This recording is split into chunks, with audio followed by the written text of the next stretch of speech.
Essa última passagem, segunda e última passagem do Fábio Carille pelo Corinthians não deixou saudade alguma, né? Mesmo com o Paulista conquistado, né, mano? Não deixou. Trabalho muito ruim, muito abaixo. Quero saber a opinião da Renata, do Hamilton e do Mano sobre a expectativa em torno do Thiago Nunes, que vem de um excelente trabalho no Furacão. Antes, a agenda do Timão, a agenda do Corinthians para 2020. Lembrando que tem a Florida Cup, né, pessoal? O Corinthians encara o New York City na estreia da Florida Cup, lá no dia 15 de janeiro. Chegando, hein? E o Atlético Nacional no dia 18. Aí no Paulistão, galera, o Corinthians tem um começo terrível, um começo de temporada pesadíssimo, viu, mano? Não é molezinha, não.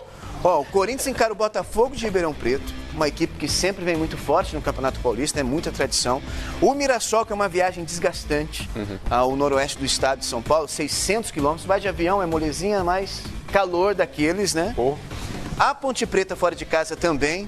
E depois o Santos no dia 2 de fevereiro. A gente tem mais uma tela que vem na sequência justamente a estreia na Libertadores da América contra o Nacional de Potosí ou o São José ou o Guarani, né? Falta ainda o quarto boliviano para ver quem é esse boliviano que vai encarar o Guarani do Paraguai. São José ou o Nacional de Potosí. E aí tem um detalhe, antes desse jogo tem um clássico. Será que vai com equipe mista no clássico já? Será que o Corinthians vai com força máxima pro Paulista também? Porque o Thiago Nunes vem de um clube que não utilizava força máxima no estadual. O Atlético há muito tempo, não foi o Thiago que fez isso, né? Há muito tempo não joga com o time principal paranaense.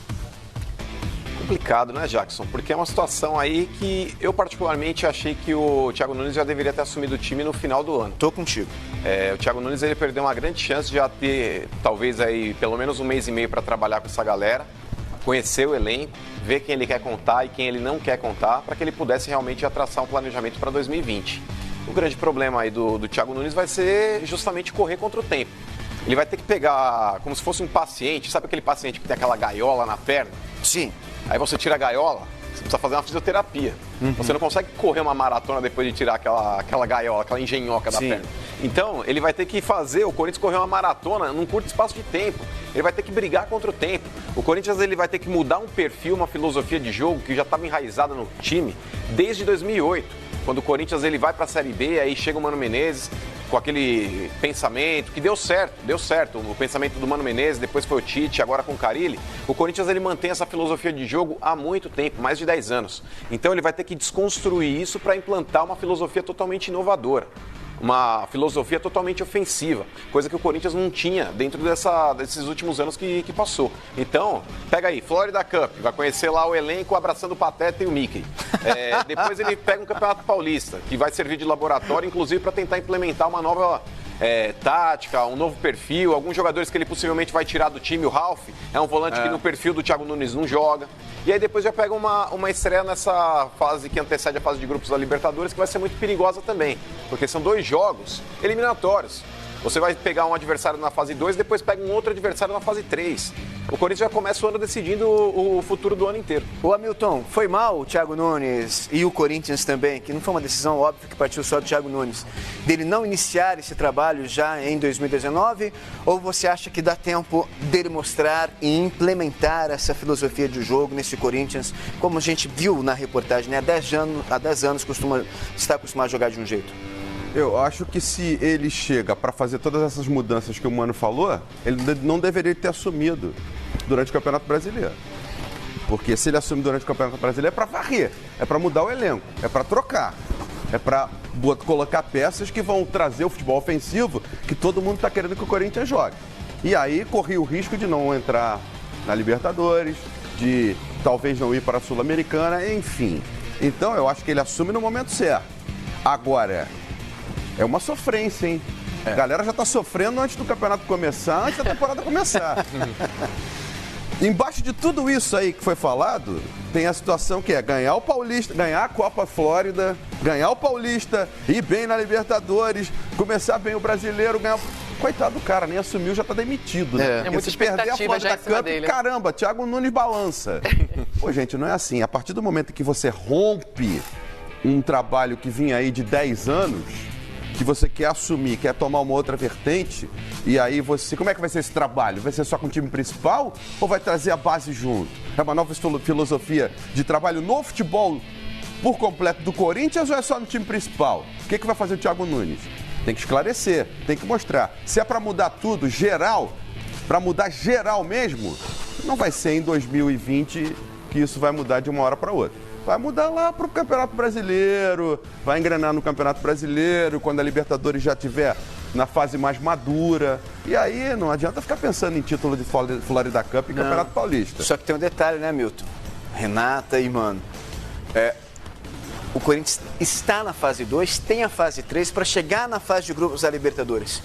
O tempo ele é cruel. E vai ter que apresentar resultados imediatamente, porque senão não classifica para a Libertadores. O tempo é cruel, o calendário é cruel e a gente bate sempre na mesma tecla, né? O calendário, o técnico chega com uma filosofia diferente num clube que, como vocês já falaram, há muito tempo tem uma forma de jogar e ele precisa fazer isso em pouco tempo. Senão a gente sabe que tem toda a cobrança do futebol brasileiro, de resultadismo. E, por exemplo, a gente viu o Klopp no Liverpool. Agora, 4 anos e meio depois que o Liverpool começou a ganhar títulos. E aqui no Brasil a gente não tem tempo para isso. A gente não espera um trabalho evoluir, um trabalho ser desenvolvido como ele desenvolveu no Atlético Paranaense. É um técnico estudioso que vem dessa nova era aí de técnicos estudiosos, que vem apresentando um futebol diferente. E vamos ver, né? Eu gostaria que ele tivesse mais tempo, mas a Libertadores já está aí. Renata, Hamilton, você tocou num ponto-chave. Tempo, ter paciência. Hoje o Corinthians tem um presidente que tem como perfil, ele mudou um pouquinho esse perfil nos últimos anos ainda, andou demitindo. Mas é também que não tinha como, né? Mas ele tem perfil e ele ficou famoso, conhecido pela atitude correta que teve em segurar o Tite depois do episódio de Tolima. O André Sanches é um cara que dá respaldo para treinadores. Ótimo, eu ia citar isso aí, eu ia falar sobre essa passagem do Tite. Houve a paciência, houve o tempo e a gente viu onde chegou. Então tem que ter a paciência, tem que dar o tempo para que ele também chegue lá no final do trabalho. Se vai dar certo ou não, é a consequência, é futebol, não está combinado com o adversário que tem que dar certo o trabalho do Thiago no Corinthians. Isso não está combinado com o adversário. Agora, o que não pode é, dentro do próprio Corinthians, as cobranças serem exacerbadas a ponto de ele não poder fazer a mudança, que a partir do momento que você contrata um cara totalmente diferente de quem já passou, ele é diferente do Mano, ele é diferente do Carille, ele é diferente do Tite, mas na muito, forma né? de jogar. E muito água pro vinho. Exatamente. É muito diferente. Então vai ser um trabalho diferente. É o que a gente espera. Um Corinthians pra frente, jogando pra cima, um Corinthians em que 1-0 não é goleada. O torcedor tá com isso na cabeça. Ele quer isso. Essa é a diferença que o torcedor quer ver no Corinthians que vai vir aí agora. Mas agora alguém tem que chegar pro torcedor do Corinthians e falar assim, olha, os títulos podem não vir de imediato, porque é um trabalho de longo prazo. Não adianta botar na cabeça do cara que vai ganhar a Libertadores, que é um trabalho de curto prazo. Porque não adianta arrancar a gaiola e correr a maratona, né? Pô, imagina aquele... E deve coçar aquele negócio. Ele fica coçando, meu irmão. Imagina. Aquilo ali fica coçando, porque tá cicatrizando. E o cara tá querendo coçar e não pode. Então é mais ou menos essa agonia que o torcedor vai viver. E ele tem um desafio, mano, maior ainda, o Thiago, porque ele vai ter que montar uma barquinha aí. Fato. Não tem como o Corinthians ter esse futebol intenso, de propor jogo, com as peças que tem hoje, principalmente no meio campo. Sornoso, o Jadson, Ramiro. Não tem como, gente. Não tem. E aí eu te desafio, mano, se fosse você o responsável pela barca, quem você já colocaria na barca e daria já aquele empurrãozinho? O primeiro da lista, Sornoso. Sornoso é um jogador que no Corinthians aí, ele até foi bem no primeiro semestre, ajudou o Corinthians no Campeonato Paulista, mas dali em diante o futebol dele aí definhou. Ramiro é um outro jogador pouco participativo. Não aconteceu no Corinthians, né? Também. Mas é que tá, o Ramiro, gente, muitas vezes aí acabam superestimando o jogador. O Ramiro, ele fez parte de um elenco vitorioso do Grêmio, cara, mas ele não consegue fazer muito além do que ele fez no Corinthians. A função do Ramiro é mais para destruir do que para construir. O próprio Carille colocando ele aberto para jogar na direita, como ele jogou assim no Grêmio também. Mas o cara do Grêmio que levava o time nas costas ali naquele meio campo era o Arthur, gente. Era o Arthur e o Luan também inspirado. Então o Ramiro, ele fazia parte de um elenco que deu certo. O Ramiro, quando teve oportunidades no Corinthians, não fez nada além também do que ele pode fazer. É um jogador mais de marcação, eu não vejo o Ramiro como um construidor de jogadas, não é.